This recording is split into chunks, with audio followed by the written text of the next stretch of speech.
Cuando uno está cómodo en un sitio,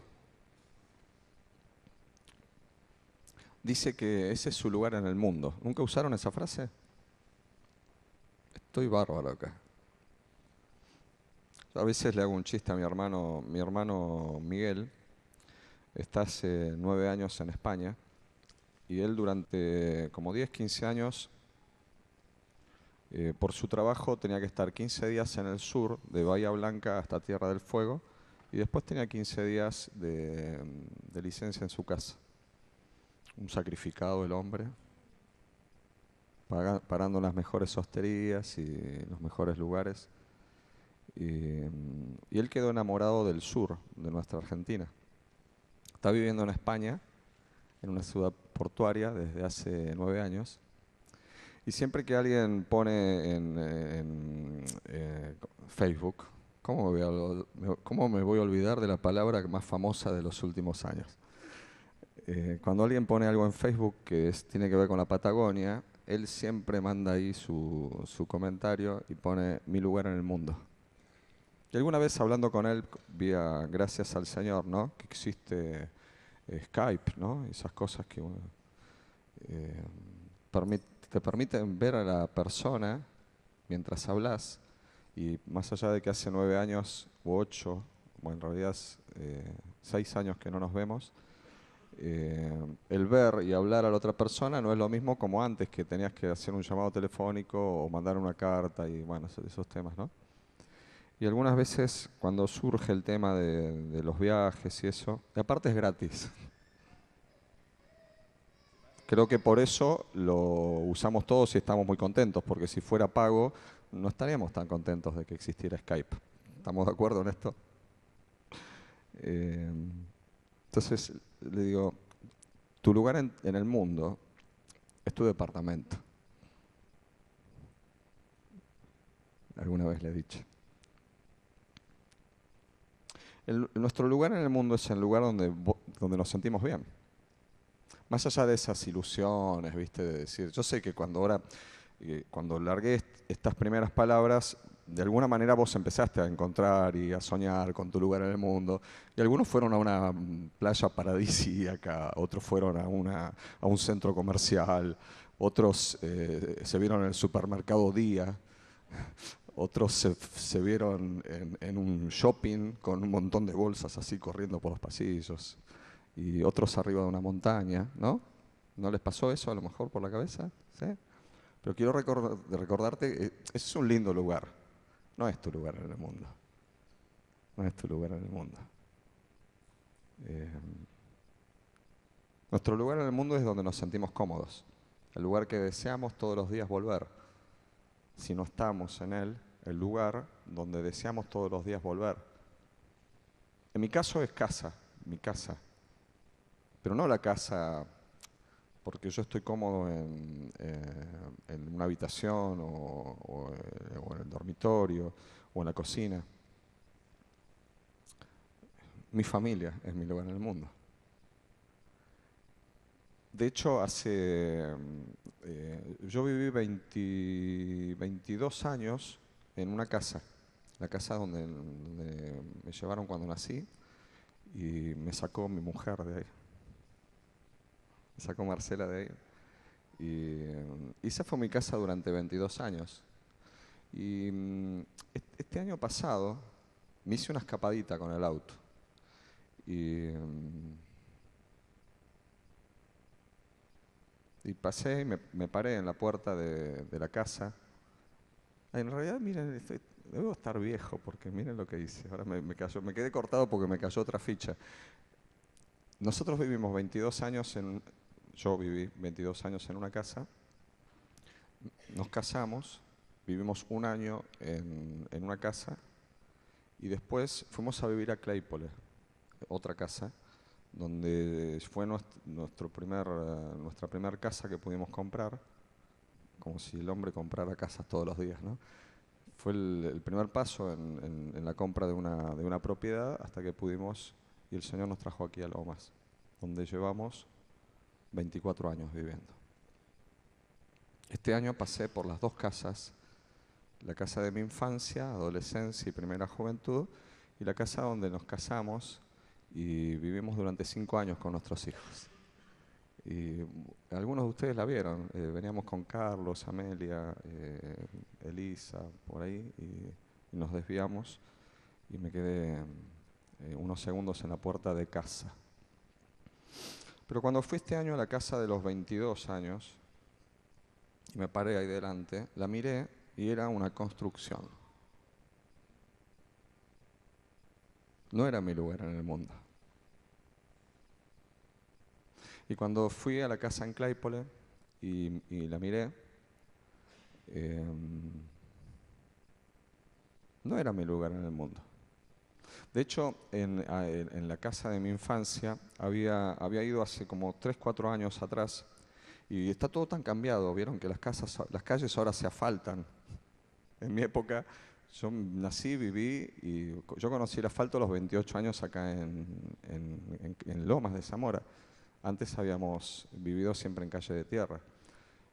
Y aparte la gente tiene costumbre de donde había terrenos baldíos, construye casas, ¿vieron? Entonces, nosotros vivíamos en un lugar de calle de tierra, el asfalto más cercano estaba como a 5 o 6 cuadras y el siguiente a 15, y era una casa acá y la otra, bueno, como era Lomas acá, esta zona hace 50, 60 años atrás, bueno, nosotros vivíamos más lejos, imagínense.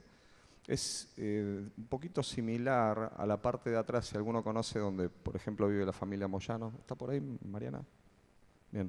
Como viste detrás de tu casa yendo hacia el fondo, bueno, así era donde nosotros vivimos a los 22 años. Una casa acá, el vecino, dentro de la misma manzana tenías 4 o 5.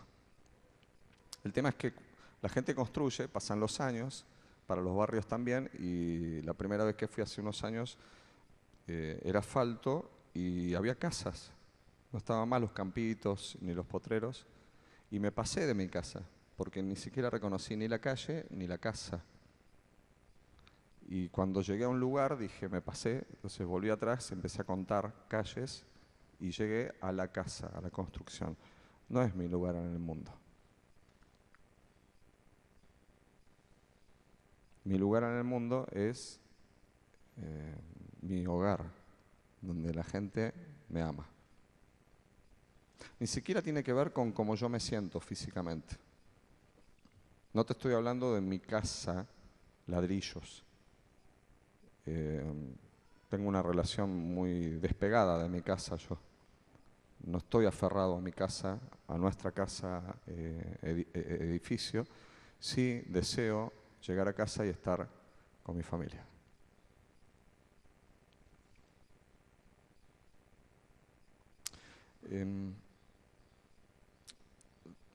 Y tiene que ver, insisto, no conmigo, sino con cómo me tratan y lo que hacen por mí.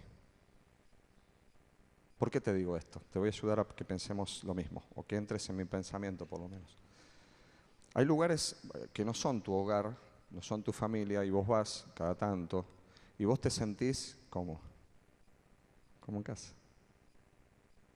Y sos capaz de poner las patas, iba a decir, qué cosa. Sos capaz de poner las piernas arriba de un... Y después de que las pusiste, le decís al dueño de la casa, uy, discúlpame, y te dice, no, está todo bien, ¿sí? ¿No hay lugares así? Vos no te sentís como en tu casa porque el lugar te gusta. Vos te sentís como en tu casa por cómo te tratan, porque te aman, porque te respetan, porque te tratan bien y te sentís cómodo en ese lugar. Te podés sacar los zapatos, aunque tengas olor a transpiración, ¿sí? Y es el lugar donde te podés aflojar la camisa y abrirla con libertad, o algunos de los varones que tenemos esa costumbre hasta ponernos en cueros. Y está todo bien, ¿sí? Esa es la casa. Jesús tenía un lugar que era su casa. De hecho, la Biblia dice que él volvía a casa. Un montón de veces, durante todo el Nuevo Testamento, él dice volvía a la casa, volvió a su casa. Por lo que él también dice, obviamente no era su casa personal. Muchos de los que estudian y saben algunas cosas dicen que él consideraba su casa la casa de Pedro. Pero olvidándonos y no haciendo el centro del mensaje el tema de cuál era la casa de Jesús, porque me parece que no es importante, había una ciudad que sí era la ciudad de Jesús. que no era Belén, en Belén había nacido. ¿Te acordás? Si no te acordás, dentro de menos de un mes todo el mundo te lo va a hacer acordar, inclusive nosotros, que Jesús nació, ¿dónde? En Belén, pero esa no era su casa, jamás fue su casa. Y él fue criado en Nazaret. Durante muchísimos años, 30, su casa fue en Nazaret. Pero esa no era su ciudad, no era su casa, fue su hogar paterno y materno. Él decidió adoptar otra ciudad y otro pueblo que no eran ni Belén ni Nazaret. De hecho, alguno puede estar pensando, claro, Jerusalén. ¿Por qué? Porque era la capital religiosa, la capital política, económica de la nación. Tampoco eligió Jerusalén. ¿Sería feo Jerusalén? No, yo creo que debía ser, como todas las capitales de las naciones, el lugar más lindo y el lugar más importante. Y creo que cualquiera de nosotros, si le hubiéramos dado un consejo a Jesús para que desarrolle bien su ministerio, ¿qué le hubiéramos dicho? Vos tenés que arrancar en Jerusalén y vos tenés que comprar una casa al lado del templo y abrir tu comedor y empezar con un hogar abierto. ¿Cuántos le hubiéramos dicho esto? Así los que van al templo ven al lado y con todo lo que vas a hacer tu ministerio va a prosperar. ¿Le hubiéramos dado este consejo a lo mejor? Estaría robando oveja ajena, ¿no? Él elige, cuando uno estudia los cuatro evangelios insisten que Capernaum era el pueblo de Jesús. Y la casa de Jesús estaba en Capernaum. Siempre él volvía a Capernaum. Los grandes milagros de Jesús se realizaron ¿dónde? Adivina. En Capernaum. ¿Por qué? Porque era su casa. Donde él se lo aceptaba, donde él se le abría el corazón, donde él se lo deseaba. De Nazaret fue expulsado prácticamente. A Belén no hay registro de que haya vuelto. De Jerusalén lo echaron a las patadas más de una vez, lo quisieron matar, y de hecho lo mataron en Jerusalén. Pero en Capernaum a él lo deseaban y lo trataban bien. Era uno más del pueblo.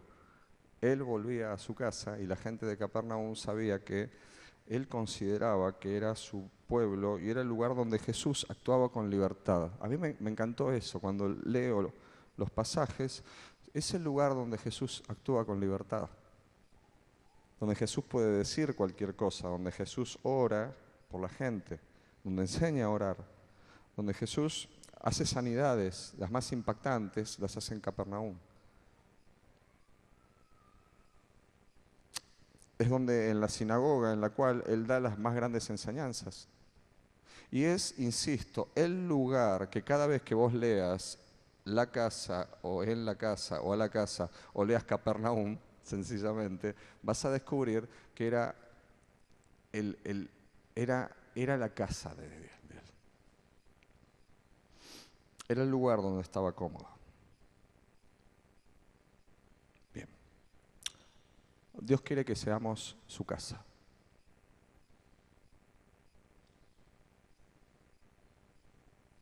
Dios quiere que seamos su pueblo. Dios quiere que seamos su familia.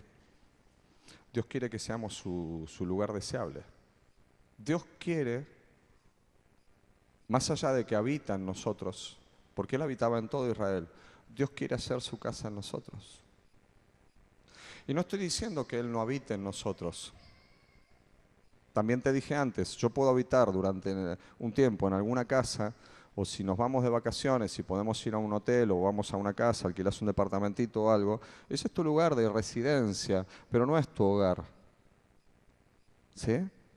Entonces, nosotros que somos habitación del Espíritu Santo de Dios, todos los que le hemos entregado nuestra vida a Cristo, la palabra dice que vos y yo somos habitación del Espíritu. El Espíritu vive en nosotros y Él obra a través de nuestro. Eso lo sabés, ¿no es cierto?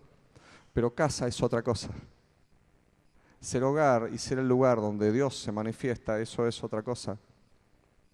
De hecho, Dios puede habitar en muchos de nosotros o en centenares de personas y que Dios no se manifieste nunca. Me viene a la mente, mira, en el año 98, 99, estábamos saliendo de la iglesia donde pastoreábamos en San José, no me olvido más, en un martes a las 12 de la noche. Habíamos terminado una reunión de varones y me estaba yendo y me metía el auto en un portón que estaba al costado, un lote baldío que estaba al costado de la iglesia. Y lo sacaba y en el momento de estar sacándolo, se acerca uno de los típicos borrachines, le podemos decir. Los borrachines que están en todos los lugares. Y me acerco a él y le hablo del Señor. Viste, vieja, dame 2 mangos. Es la historia de siempre, ¿no? La vieja era yo, ¿no? Un muchacho de 30 y pico de años, era la vieja, y los 2 mangos eran los 2 pesos de aquel entonces, que no me acuerdo qué moneda teníamos, creo que era la misma. Y era para tomarse un tetrabric. Entonces le digo, mira, no tengo un mango, yo muy Pedro y Juan, ¿viste? No tengo un mango, voy a orar por vos. Y agarro y le meto la mano encima del hombro, ¿viste? Y me pongo a orar por él y automáticamente a los 10 segundos que estoy orando, el tipo empieza a adorar al Señor, empieza a orar en lenguas. Y yo pensé, ¿viste? ¿Cómo estás?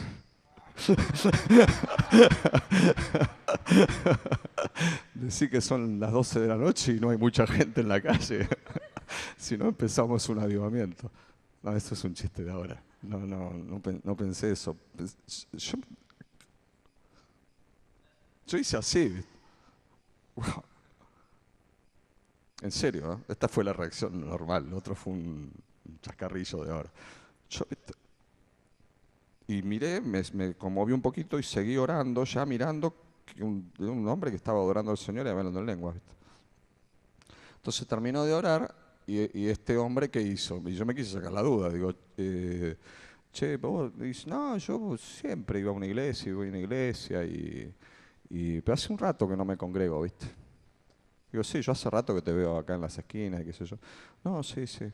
Bien. Casa de Dios. Él era casa de Dios, ¿sí o no? ¿Sin qué? Sin la manifestación de Dios. En el momento que se abrió al Espíritu de Dios, ¿qué pasó?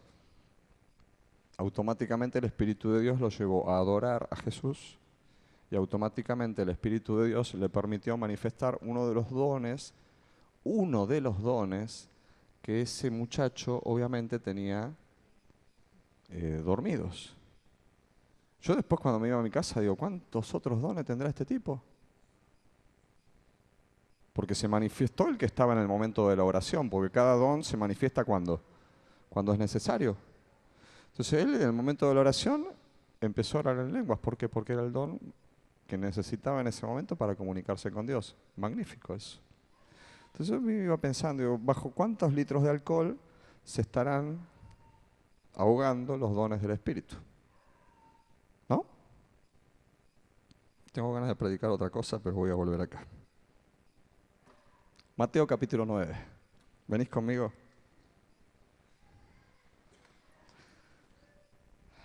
Y voy a leerlo para que veamos nada más uno de los casos en los cuales cita de que Jesús va a su casa o a su pueblo. Dice así, capítulo 9, versículo 1. Subió Jesús a una barca, cruzó al otro lado y llegó a su propio pueblo. ¿Qué dice? A su propio pueblo. La versión 60 dice, llegó a su casa. Unos hombres le llevaron un paralítico acostado en una camilla. ¿Dónde estaba él? En su pueblo, en su casa. Unos hombres le llevaron un paralítico acostado en una camilla y al ver Jesús la fe de ellos le dijo al paralítico, ánimo hijo, tus pecados quedan perdonados. ¿Cuántos dicen gracias a Dios? Porque el Señor nos perdona los pecados. ¿Nadie más? ¿Cuántos dicen gracias a Dios porque Él nos perdona mis pecados? Yo doy gracias a Dios porque Él perdonó todos mis pecados de esta semana. Todos los pecados de esta semana. Algunos de los maestros de la ley murmuraron entre ellos, este hombre blasfema.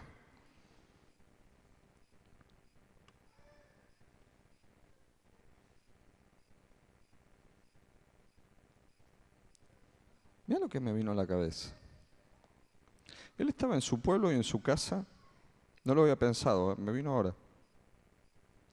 Y cuando le llevan a alguien para que los para que lo sane, hasta dentro de la casa. Su casa era tan amplia y estaba todo tan cómodo que hasta los maestros de la ley estaban metidos dentro de la casa. Es tremendo esto. No sé si vos te habías dado cuenta, yo no me había dado cuenta. Era tan hospitalario Jesús que hasta estaban sus amigos, sus discípulos, le traían los paralíticos y estos, que eran como los profesores del instituto bíblico, algo así sería en aquel entonces. Este hombre blasfema, lo condenaron, ¿no? Enseguida. Y como Jesús conocía sus pensamientos, les dijo, ¿por qué dan lugar a tan malos pensamientos? ¿Qué es más fácil decir? ¿Tus pecados quedan perdonados? ¿O decir, levántate y anda? Pues para que sepan que el Hijo del Hombre tiene autoridad en la tierra para perdonar pecados, se dirigió entonces al paralítico. Levántate, toma tu camilla y vete a tu casa. ¿A dónde? A tu casa. Y el hombre se levantó y se fue a su casa. Con qué sencillez leemos estos versículos, ¿no? Mira, y el hombre se levantó y se fue a su casa. Si lo vemos ahí, lo vemos online, si lo vemos presente, ¿qué hacemos? Nos ponemos re locos. Y el hombre se levantó y se fue a su casa. Y al ver esto, la multitud se llenó de temor y glorificó a Dios por haber dado tal autoridad a los mortales. ¿Esto pasó dónde? En la casa de Jesús, en Capernaum. Dios hace de nosotros su pueblo y hace de nosotros su casa. Y somos el lugar donde Él desea manifestarse cuando deseamos al Señor. Antes de compartir la palabra como última adoración, le dijimos al Señor, yo te busco, yo te deseo, yo te anhelo, yo te amo, más que a mi ser. Somos el lugar donde Él desea manifestarse cuando deseamos a Dios. Cuando nuestro más profundo deseo, en serio, más allá de un momento de canción, es que Dios esté en mi vida y se manifieste en mi vida. Cuando tengo un montón de ganas de encontrarme con Él, como las ganas que tenés de volver a tu casa. ¿Cuántos tienen ganas de volver a su casa, aunque sea una vez por día? Ya no le digo una vez por mes, una vez por día. A mí me encanta volver a casa y al tener un rato, lo que fuera, decir, me voy a tomar unos mates. Qué lindo que es esto, es una bendición ser pastor, que te podés ir a tu casa a tomar mate. A lo mejor vos estás trabajando y no podés ir a tomar mate, ¿sí? Pero yo puedo ir a tomar mate, así que es una bendición, es uno de los privilegios pastorales, ¿sí? Deseo ir, tengo un rato y quiero estar, yo el rato que tengo, ¿dónde me vas a encontrar? ¿Qué vas? Y si estoy muy lejos de casa y me siento cómodo en alguna casa, ¿dónde me vas a encontrar? En la otra casa. ¿Por qué? Porque uno desea estar ahí. Uno tendría que desear que nuestra vida no sea un lugar de visitación, sino un lugar de morada en serio y de manifestación de las cosas de Dios.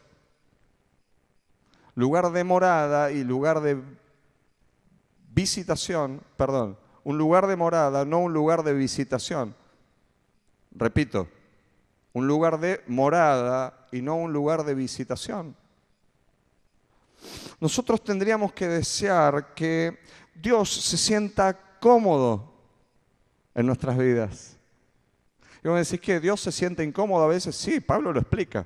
Dice, no lo pongas triste al Espíritu Santo. ¿No dice eso?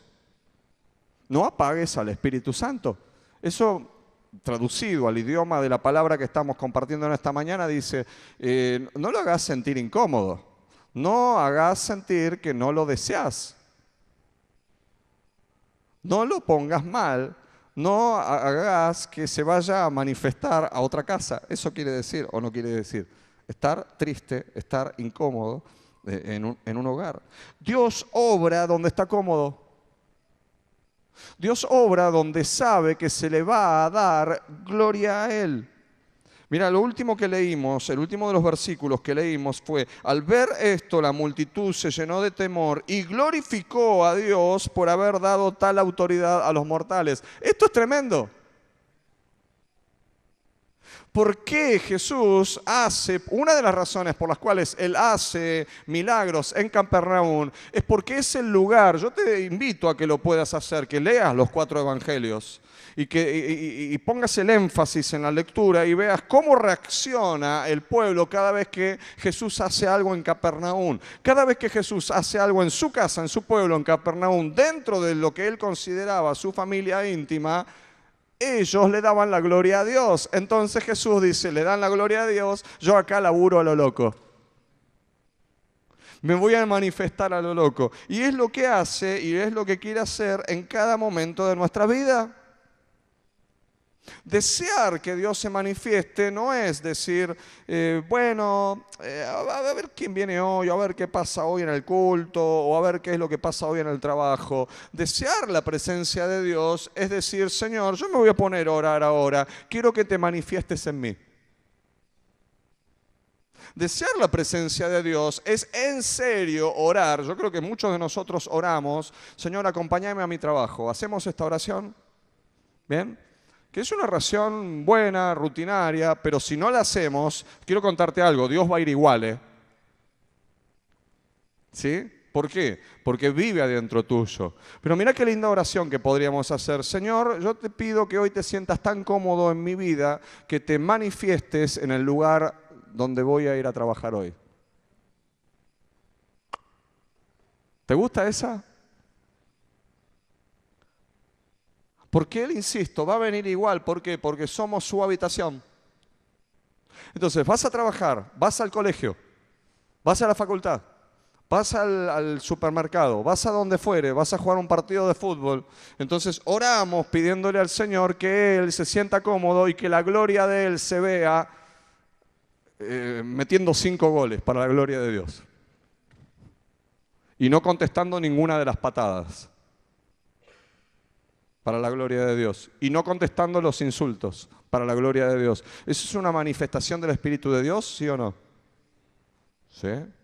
¿Te puede hacer Dios hacer un buen gol? Una mujer dijo que sí, ningún varón. ¿Te puede hacer un buen gol Dios? ¿Sí o no? ¿Cómo no te va a poder hacer? ¿O no te ayuda en el trabajo? ¿O no te ayuda a estudiar? Los que estudian, ¿no nos ayuda? ¿Cómo no te va a ayudar a hacer un gol? No, por eso vamos a andar orando para que gane Boca, ¿no?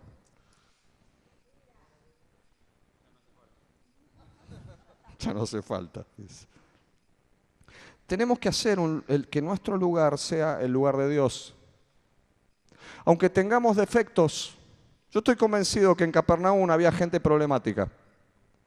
De hecho, en Capernaum estaban también, viste, los maestros de la ley que vinieron y empezaron a llenar la cabeza. Había de todo tipo de gente en Capernaum. No eran que eran todos santos, devotos a Dios y estaban adorando a Jesús todo el tiempo o adorando a Dios por lo que hacía Jesús. No. Debía haber tránsfugas, ladrones, estafadores, chusmas, murmuradores, gente que se quedaba con el vuelto. Debía haber todas esas cosas. Gente con malos pensamientos, sí. Pero había gente que deseaba a Dios. Y eso es maravilloso. Hermanos, hagamos de nuestra casa, de nuestro hogar, hagamos de nuestra iglesia un lugar que desea a Dios.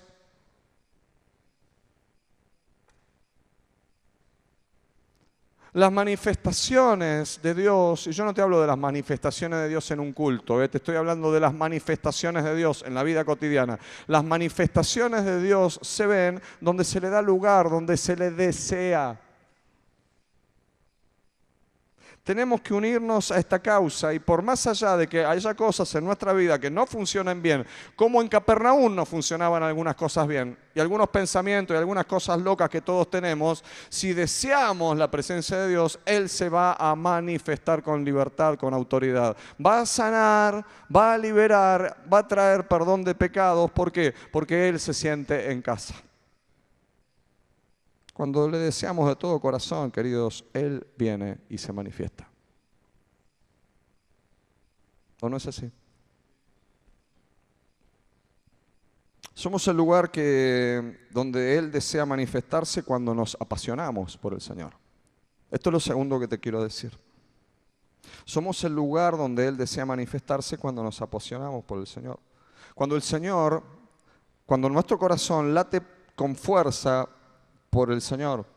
Cuando realmente un día nos levantamos y tenemos ganas, no la obligación, ni el deseo, ni la costumbre de leer la palabra. Me levanto y digo, qué ganas que tengo de leer algo de lo cual me dejó Dios escrito hace miles de años.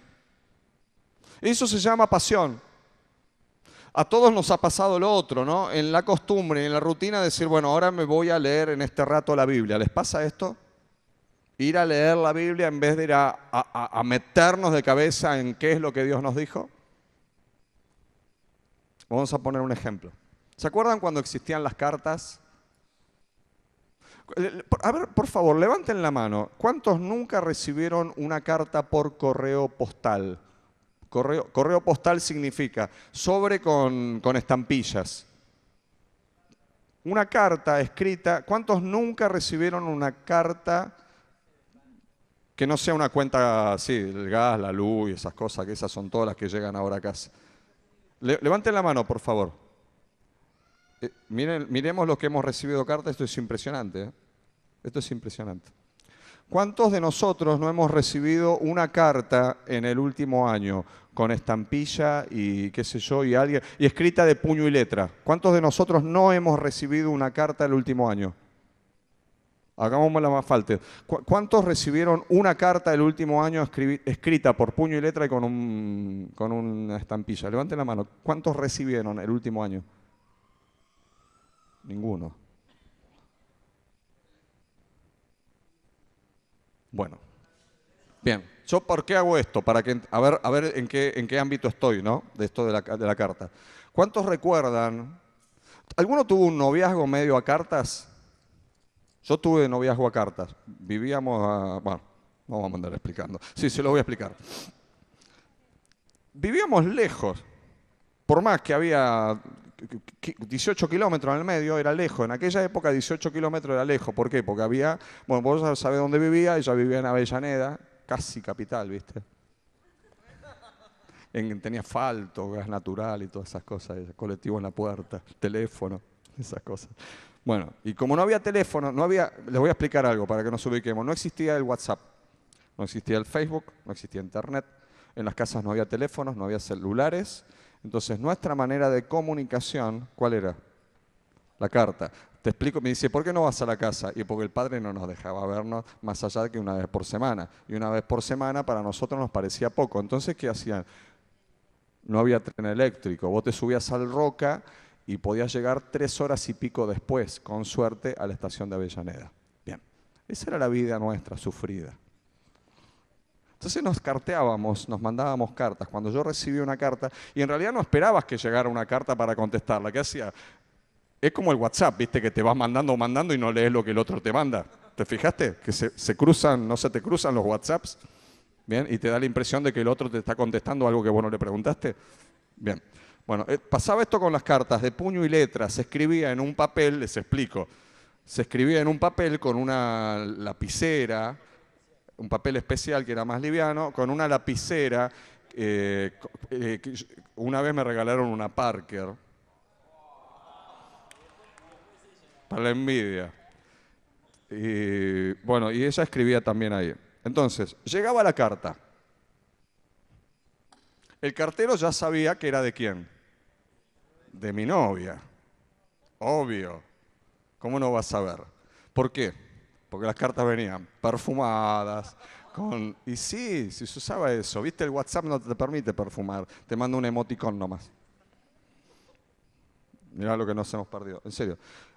Hasta que yo abría la carta, había todo una... ¿Sí? Y leía la carta. Y cuando terminaba de leer la carta, ¿qué hacía? La leía de vuelta. ¿Y después qué hacía? La leía de vuelta. ¿Y después qué hacía? Hasta que me la aprendía ¿de qué? De memoria. ¿Eso cómo se llama?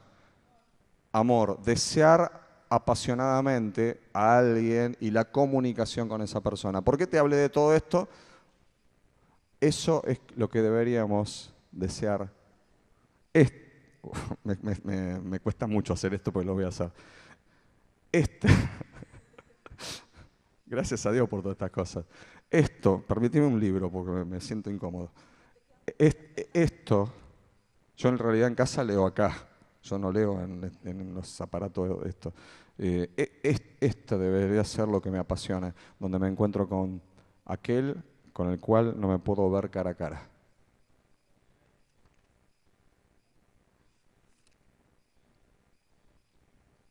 Y terminar de levantarme a la mañana y decir, qué ganas que tengo de encontrarme con qué es lo que Dios me dejó escrito.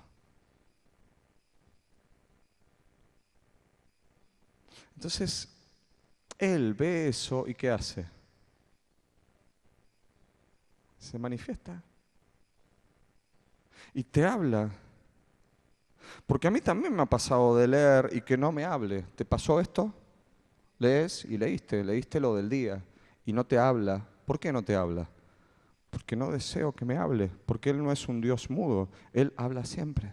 Pero cuando yo lo deseo apasionadamente que Él me diga algo, me habla. Decime, estás en un SOS, necesitas una urgente palabra de parte de Dios. ¿Cuántos viven esto una vez cada media hora más o menos? ¿Cuántos viven esto una vez cada tanto? Y le dice, yo necesito que Dios me dé una palabra, ¿sí? ¿Les pasa esto? Y te sentás a leer, ¿y qué pasa? Te la da, ¿sí o no? ¿Sí o sí te la da? ¿Qué cambia Él? ¿O cambia mi pasión y mi deseo por encontrarme con aquel que tiene algo para decirme? Es mi deseo apasionado de que Él me diga algo. Dios busca gente que le ame.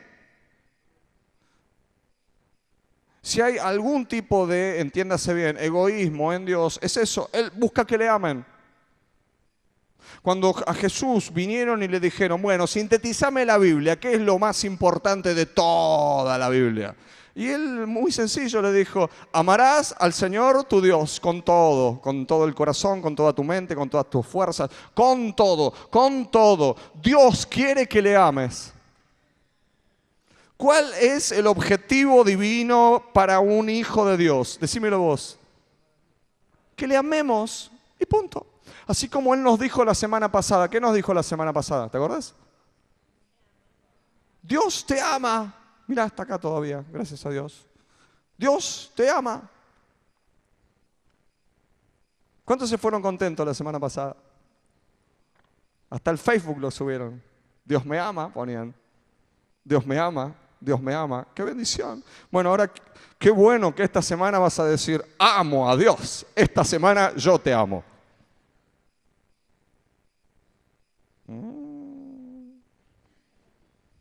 Y una menche. Esta semana yo te amo. ¿Por qué? Porque es lo que más deseas. Jesús se para cuando le dicen, ¿qué es lo más importante de todo lo que está escrito hasta ahora en la Biblia? Y dice, amarás al Señor tu Dios con todo. Y vos me decís, sí, a tu prójimo como a ti mismo. Ya sé que a tu prójimo como a ti mismo. Eso es una consecuencia natural. No hay otra consecuencia natural de amar al Señor con todo que amar a nuestro prójimo como a nosotros mismos. ¿Por qué? Porque funciona así. Porque si no, según dice el apóstol Juan, somos mentirosos. Si no amamos a nuestros hermanos y a la gente y decimos que amamos a Dios, somos, ¿cómo? Mentirosos. Cuando vos y yo no tenemos nuestra pasión en Dios, aparecen las miserias. Y te voy a nombrar algunas de las miserias. La codicia, ¿qué es la codicia? Desear algo. Deseo algo, codicio algo, deseo que pase esto, deseo tener esto. Voy a hacer todo lo posible para alcanzar esto. ¿Eso cómo se llama? Codicia. Codicia de hombre, codicia de mujer, codicia de dinero, codicia de cosas materiales, codicia de cosas que ni se pueden tocar, fama, que las cosas nos vayan bien, aprobar todos los exámenes no para terminar un ciclo, sino para que la gente me reconozca y todas esas cosas. Eso pasa cuando no nos apasionamos por Dios. Cuando el centro de nuestra vida no es Jesús. La idolatría por las cosas. Nosotros podemos decir, nosotros no somos idólatras, ¿sí? Miramos las paredes, no hay ninguna, ¿cómo se llama? Estatua, ninguna imagen, imágenes hay, ¿no? Pero no hay estatuas, no hay cosas que adoremos, ninguno de nosotros anda besando estampitas o esas cosas así, ¿viste? Pero hay idolatría de las cosas materiales. Cuando una cosa material o cuando una persona es más importante que Dios mismo, eso no tiene otro nombre que ¿qué? Idolatría. Algunos idolatran el sueño a la mañana. ¿En serio? Algunos idolatran la comida. Otros idolatran el darse gustos. Otros idolatran cosas materiales. Otros idolatran el trabajo. Mira qué buena cosa, ¿no? Idolatras personas, idolatras el estudio, el dinero, idolatría. Eso sucede cuando no estamos apasionados por Dios. ¿Por qué? Porque estos son intereses mezquinos. Pero cuando tenemos nuestro apasionamiento por Dios, estas cosas no suceden. Y vos me decís, ¿qué me estás diciendo? ¿Que yo no amo a Dios? No, te estoy diciendo que cuando estamos apasionados por Dios, esas cosas no nos importan, no ocupan un lugar primordial en nuestras vidas.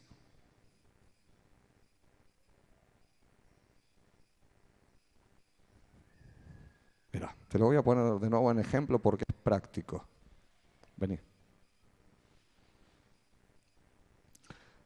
Si ella me ama y responde a mi apasionamiento,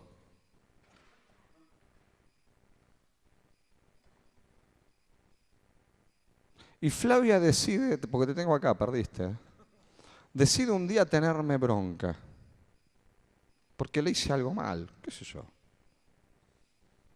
Pero el centro de lo que es mi necesidad de amor se encuentra en Marcela. ¿Qué me va a pasar con tu bronca?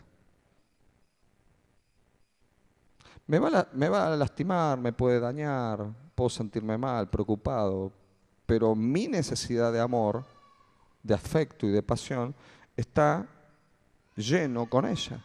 ¿Se entiende? No te ofende lo que te digo, ¿no? Se comprende lo que digo, no estoy diciendo que ella no me importa, pero cuando mi necesidad de apasionamiento es Dios, el resto de las cosas son secundarias. Sino que quiere decir esto de buscar primeramente el reino de Dios y todo lo demás viene de encima.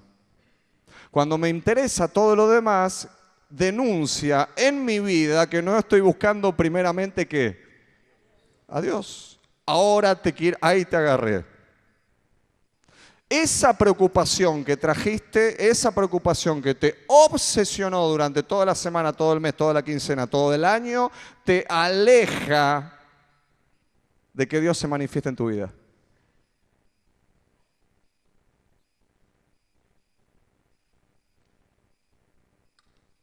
¿Por qué? Porque eso te está apasionando. Porque eso es lo primordial en nuestra vida y Dios no quiere eso. Él dice, búscame primero a mí y todo, ¿qué? Todo, ¿qué deja afuera? Nada. Incluye a todo y deja afuera nada. Y todo lo demás se te va a ir, ¿qué? Añadiendo. ¿Añadir qué quiere decir? Ya hay algo, suma. ¿Qué es ese algo a lo que se añade? Dios. Él no nos quiere dar, Él nos quiere añadir. A lo mejor no fui claro. Acá tengo, bueno, no la podés ver desde ahí. Esta taza tiene hasta acá mate cocido. ¿Sí? Me alimento a mate cocido. ¿Ahora qué voy a hacer? Voy a añadir mate cocido. ¿De qué estaba lleno la taza? De mate cocido. Lo que ahora, ¿qué hice? Le añadí, le sumé, suma a, nada más. O sea, cuando Dios me promete, nos promete, gracias. Cuando Dios nos promete, la añadidura es sobre lo que yo soy para vos. Veo unos ojos así como huevo frito por todos lados. ¿La agarraste o lo...? Haceme así, sí. Añadir significa, yo soy el centro de todo, me deseaste, estás apasionado por mí, ahora encima de eso ponemos todo lo demás. Cuando vivo pensando en el mate cocido que me falta, no estoy valorando ¿qué? Lo que tengo, de lo que debería vivir. Entonces, aun cuando viene la añadidura, escúchame esta, aun cuando viene la añadidura no me sacia. ¿Por qué? Porque la añadidura no llena, el que llena es Cristo.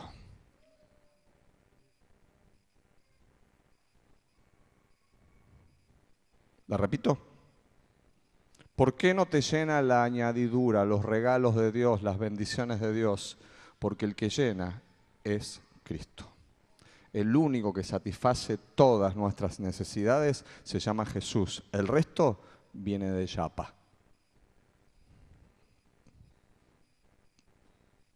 Por eso tenemos que estar apasionados por el Señor. Qué clara que la tenía David, ¿no? Con qué gracia él escribe las canciones de los salmos, los himnos, las canciones esas. El Salmo 42, que los que tenemos la versión 60 todavía metida en la cabeza, dice, como el ciervo brama por las corrientes de las aguas, así clama por ti, oh Dios, el alma mía, etc. Y la NBI dice, cual ciervo jadeante en busca del agua, así te busca mi ser, oh Dios, todo mi ser.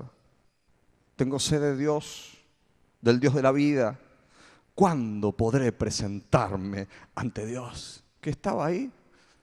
Está como el león enjaulado, como el perro que lo tienen con la cadena, ¿viste? Dice, ¿cuándo podré presentarme ante mi Dios? Mi alma tiene sed de ti. Salmo 42, 1 y 2. Cual ciervo jadeante. Quiero agua, quiero agua. Así necesito a Dios. Eso se llama apasionamiento. En el Salmo 63, 1 dice, oh Dios, tú eres mi Dios. Yo te busco intensamente. Mi alma tiene sed de ti. Todo mi ser te anhela. Cual tierra seca y extenuada y sedienta. Mi alma te anhela. Este hombre estaba apasionado por Dios. ¿Cuánto tenemos que crecer, mis queridos? ¿Cuánto tenemos que poner el objeto de nuestra pasión en Dios? Y lo último que te quiero decir en esta mañana, somos el lugar donde Él desea manifestarse cuando le damos a Él el primer lugar.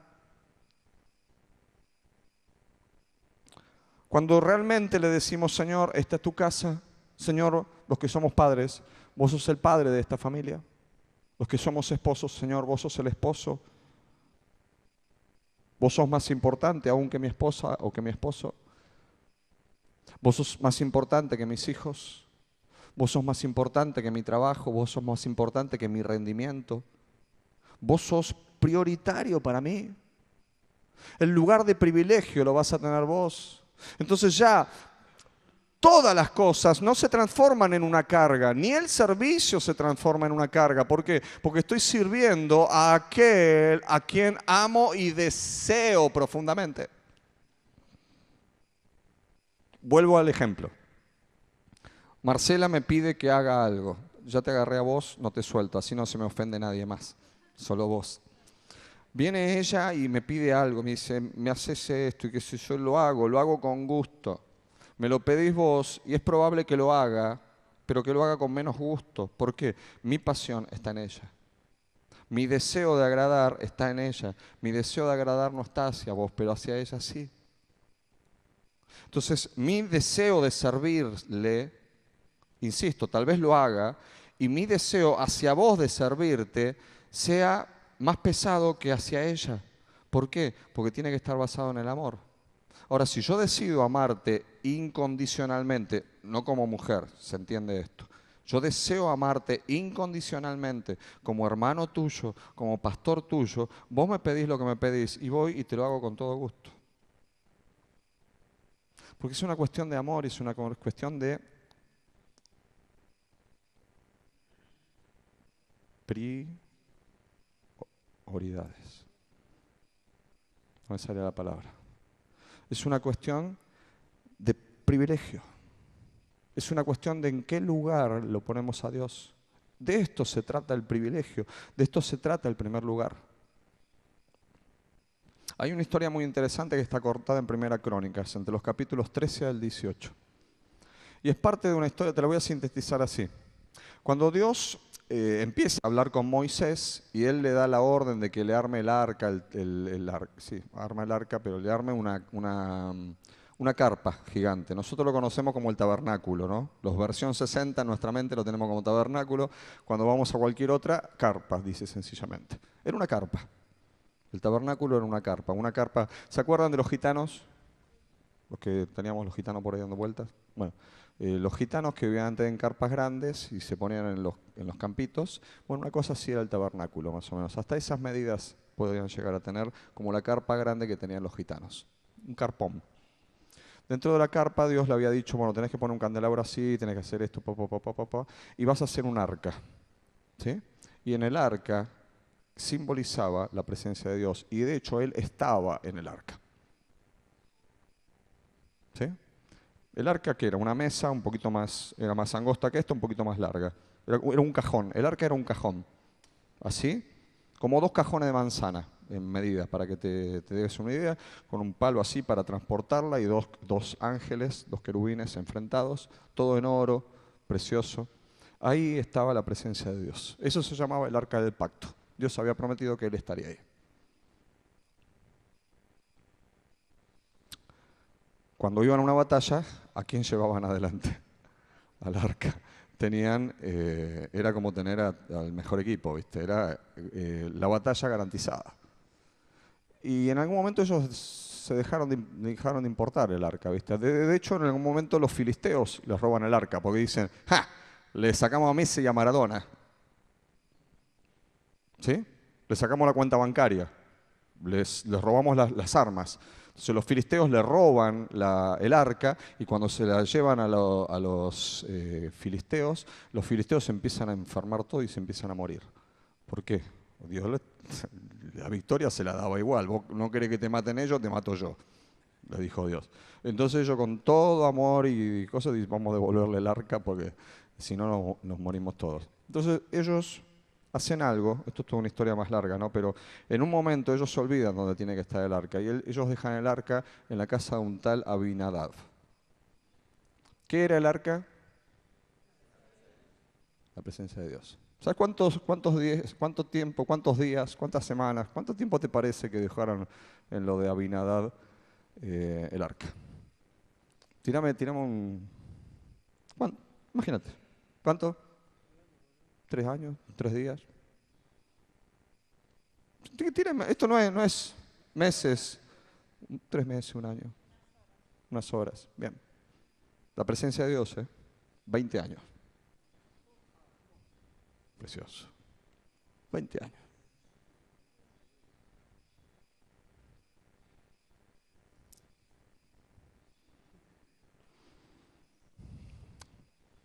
Ahora, Abinadab, ¿cómo estaría? 8. Lee la historia.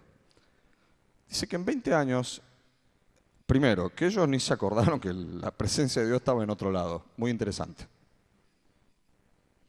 No lo apliquemos a la iglesia de hoy en día. Imagínate que el Espíritu Santo se fuera. Hace unos años leí un libro. ¿Qué pasaría en tu iglesia si el Espíritu Santo se fuera? Y algunos seguirían con los cultos normales. No se darían ni cuenta.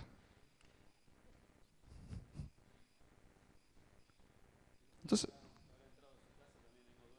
entró, 20 años, ahí estaba, el arca. ¿Qué tiene encima? Le puse un mantelito. 20 años. Un día, el rey David, apasionado por Dios, dice, tenemos que traer el arca. Y van a traer el arca y pasa algo en el camino y como pasa algo, no lo podían, la transportan mal el arca, en vez de llevarlo a los sacerdotes, lo meten en un carro con bueyes. Es como que vos invites a alguien importante a tu casa y en vez de, qué sé yo, ir a buscar, tenés auto, en vez de buscarlo con el auto le pedís al cartonero de la esquina que lo vaya a buscar. Una cosa así, ¿viste? Entonces, como estaba ahí en el coso, tambaleó el carro y alguien quiso tocar el arca, en el momento que toca el arca se muere, porque no podían tocar el arca. Entonces, ¿qué hacen? Listo.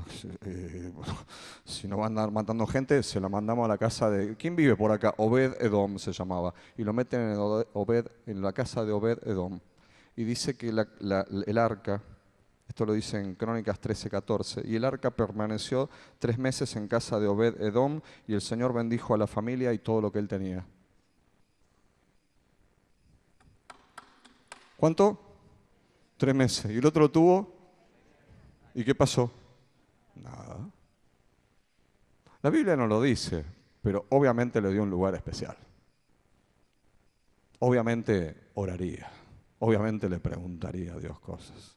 Si no, Dios no lo va a andar bendiciendo. Si no, va a ser diferencia de persona, no pasa nada en 20 años en lugar y en 3 meses todo cambia, cambia la familia, cambia todo lo que tiene, absolutamente todo cambia, todo cambia. Entonces, ¿qué hace David? ¡Ja! Lo tenemos que traer a Jerusalén. El hombre que todo lo tenía empieza a desear apasionadamente, la presencia de Dios y la trae a Jerusalén. Y Jerusalén cambia y se transforma en la ciudad de Dios. Mira lo que es darle lugar a la presencia de Dios. Y estamos hablando de un arca, no estamos hablando ya ni siquiera del Espíritu Santo, quien vive dentro nuestro. Y dice, búscame ahí que son más rápido, Primera Crónicas 18:6. Dice que Dios le daba la victoria a David en absolutamente todas las batallas que comenzaron a pelear. ¿Me escuchaste? Gracias. Dice también, no, esto es otra cosa, versículo 6 dice ahí. 18, Primera Crónicas 18:6, ¿es eso? También puso guarniciones en Damasco. Está explicando de todas las cosas que había vencido. También puso guarniciones en Damasco, de modo que los sirios pasaron a ser vasallos y tributarios de David. Y en todas las campañas de David, el Señor le daba la victoria. Antes peleaba la cotidiana. Cuando trajo el arca, en todas las batallas le daba la victoria. Que honestamente es lo que todos nosotros por interés queremos. ¿Sí o no? ¿Qué hizo la diferencia? La presencia de Dios. ¿Qué hizo la diferencia en la casa de Obed-Edom? La presencia de Dios. ¿Qué no hizo la diferencia en casa de Abinadab? La presencia de Dios, que la dejó ahí. Lo que puede pasar en nosotros. No hay diferencia entre presencia de Dios en vos, en vos, en vos, en vos, en vos, en vos, en vos, en vos, en el borracho que oré en aquella esquina en el año 98, 99. No hay diferencia con el más grande hombre o mujer de Dios que habite el planeta Tierra.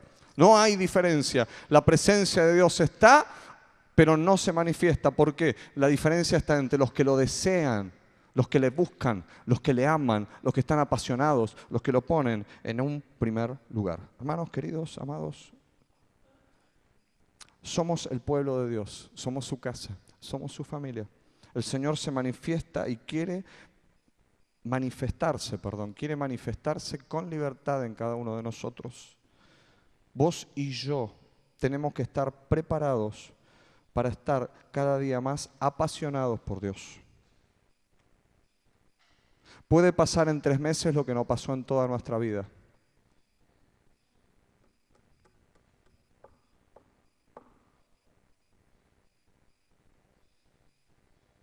Y esto no sucederá en la iglesia, sino sucede ¿en quién? Cada uno, porque la iglesia es la suma de qué? De nosotros.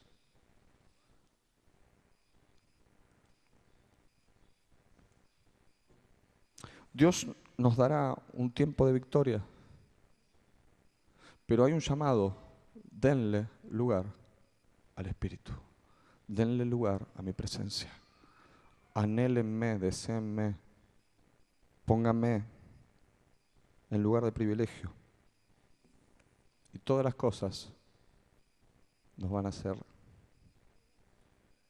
agregadas. ¿A qué? A Él, a Él, a Él. Porque Él es prioridad o no. Él está igual. Nos,